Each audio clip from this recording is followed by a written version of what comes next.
High, এইস কিচেনের বন্ধুরা। আজ আমি বানাবো আফগানি পনির টিক্কা। যে কোনো রেস্টুরেন্ট বা ধাবাতে আপনি এরকম আফগানি পনির টিক্কা খেয়ে থাকতে পারেন। তাহলে এই পনির টিক্কাটা যদি খুব সহজে বাড়িতে বানানো যায় তাহলে কেমন হয়, তাহলে চলুন দেখে নেওয়া যাক। আফগানি পনির টিক্কা বানানোর জন্য এখানে আমি নিয়েছি একটি 200 পনির এবং কিছুটা এদিকে নিয়েছি বাটার, কাজু বাদাম, আর সাথে নিয়ে নিচ্ছি দুটো মিডিয়াম সাইজের পেঁয়াজ, 4টে থেকে 5টা কাঁচা লঙ্কা, আদা, 2 রকম কালারের ক্যাপসিকাম নিয়েছি, ধনিয়া পাতা আর পুদিনা পাতা নিয়েছি। আর এদিকে 1 বাটি মতো নিয়েছি জল ঝরানো টক দই। প্রথমে আমি মশলাটা করে নিচ্ছি। একটা ব্লেন্ডার জারের মধ্যে ধনিয়া পাতাগুলো দিয়ে দিলাম, আর দিয়ে দেবো কাজু বাদামগুলো এবং বাটার, আর আদাটা কুচিয়ে দিয়ে দিলাম। কাঁচা লঙ্কাগুলো দিয়ে দেবো। তারপরে ব্লেন্ডার জারের ঢাকনাটা লাগিয়ে দিয়ে ভালো মতো করে মিহি একটা পেস্ট বানিয়ে নিলাম। দেখুন এই পেস্টটা বানিয়ে নিয়েছি। এরপরে একটা বড় পাত্রের মধ্যে বেশ কিছুটা পেস্ট আমি দিয়ে দিলাম। আর এখন এর পাত্রের মধ্যে দিয়ে দিচ্ছি 3 থেকে 4 চামচ জল ঝরানো টক দই, আর এখানে দিয়ে দেবো ছোটো চামচের হাফ চামচ লবণ, ছোটো 1 চামচ চাট মশলা এবং 1 চামচ দেব আমচূর্ণ পাউডার, হাফ চামচ দেবো গোলমরিচের পাউডার, হাফ চামচ দেবো চিলি ফ্লেক্স, আর হাফ চামচ দেবো শাহি গরম মশলার পাউডার দিয়ে বেশ ভালো করে একটা মিক্সচার আমি বানিয়ে নেব। এরপরে পনিরটা একটু সাইজ করে কেটে নেব। দেখুন এরকম সাইজ করে আমি কেটে নিলাম, স্কোয়ার শেপ করে কেটে নেব।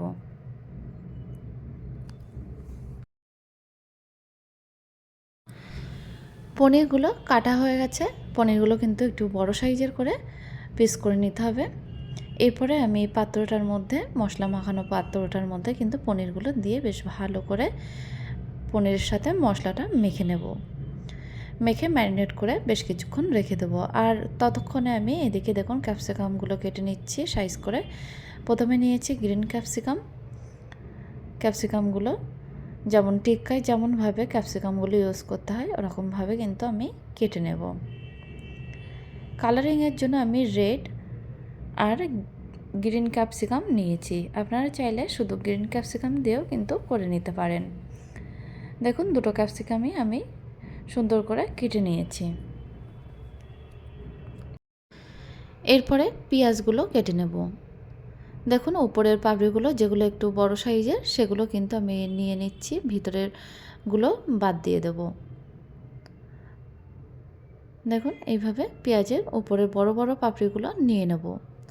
তাহলে আফগানি পনির টিক্কার জন্য পেঁয়াজ এবং ক্যাপসিকামগুলোও কিন্তু কাটা হয়ে গেছে। এখন এই সবগুলো একসাথে আবারও একটু ম্যারিনেট করে রেখে দেব।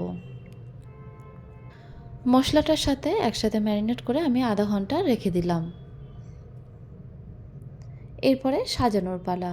তো আফগানি পনির টিক্কা কিন্তু আমি খুব সুন্দর করে সাজিয়ে নিচ্ছি। একটা স্টিক নিয়েছি লম্বা দেখে, তাতে প্রথমে গ্রিন ক্যাপসিকাম, তারপরে পেঁয়াজ এবং তারপরে রেড ক্যাপসিকাম, এরপরে পনির, এরপরে রেড ক্যাপসিকাম, তারপরে পেঁয়াজ, এইভাবে খুব সুন্দর করে স্টিকে কিন্তু আমি সাজিয়ে নেব।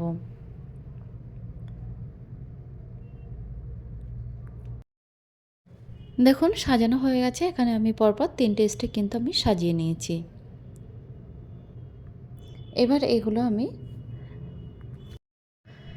এরপরে আফগানি পনির টিক্কাগুলো আমি আজকে আর ফ্রাই করব না, আগুনে পুড়িয়ে নেব।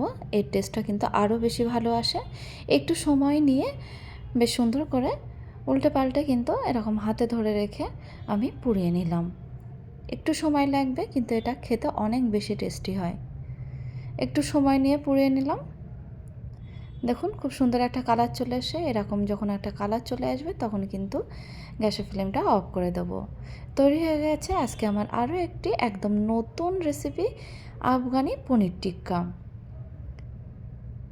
খুব সুন্দর খেতে এই আফগানি পনির টিক্কা। এটা আপনি যে কোনো রেস্টুরেন্ট বা ধাবাতে গিয়ে খেয়ে থাকতে পারেন, কিন্তু খুব সহজে বাড়িতে কিভাবে বানানো যায় সেটা আজ আমি দেখিয়ে দিলাম। তাহলে বন্ধুরা দেরি না করে আজই বাড়িতে বানিয়ে ফেলুন।